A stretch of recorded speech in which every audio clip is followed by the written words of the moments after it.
నమస్కారం, నేను doctor KV Krishnamani, medical oncologist, cancer స్పెషలిస్ట్ని. క్యాన్సర్ రీచ్కి స్వాగతం. ట్రిపుల్ నెగటివ్ అంటే ఒక special type of breast cancer. ER, PR, HER2 అన్నీ నెగటివ్ ఉంటాయి.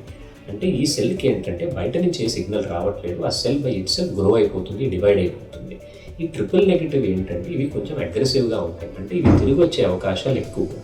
హార్మోన్ పాజిటివ్ బ్రెస్ట్ క్యాన్సర్ ఎంత మంచిగా ఉంటుందో ట్రిపుల్ నెగిటివ్ బ్రెస్ట్ క్యాన్సర్స్ అంతే చెడ్డగా ఉంటాయి, అంతే తిరిగి వచ్చే అవకాశాలు ఉంటాయి.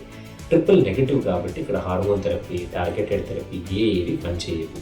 ఇక్కడ మనం కీమోథెరపీ మాత్రం ఇవ్వాలి.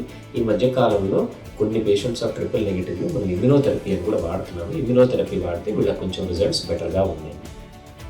హర్2 పాజిటివ్ బ్రెస్ట్ క్యాన్సర్ ఒక separate type of breast cancer. HER2 పాజిటివ్లో హర్2 సిగ్నలింగ్ వస్తుంది, దాన్ని మీరు టార్గెటెడ్ థెరపీ తోటి బ్లాక్ చేస్తారు. ఆ మందుల పేరు ట్రాస్టజుమాబ్, పర్టూజుమాబ్. ఈ మందుల వల్ల ఏమవుతుందంటే మనిషి లైఫ్ స్పాన్ని పొడిగించగలుగుతున్నాము, జబ్బుని కంట్రోల్ చేయగలుగుతున్నాము, జబ్బు తిరిగి రాకుండా చూసుకోగలుగుతున్నాము.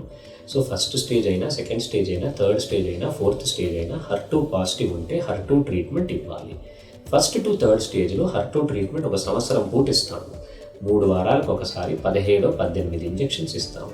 4వ స్టేజ్లో ఏంటంటే ఈ ఇంజెక్షన్స్ మనం వాడుతూ ఉంటాము. ఈ ఇంజెక్షన్స్ పనిచేసినంత రోజులు మనం ఇస్తాము. ఎప్పుడు మన జబ్బు పెరిగిందో అప్పుడు ఈ మందుల్ని మారుస్తాము.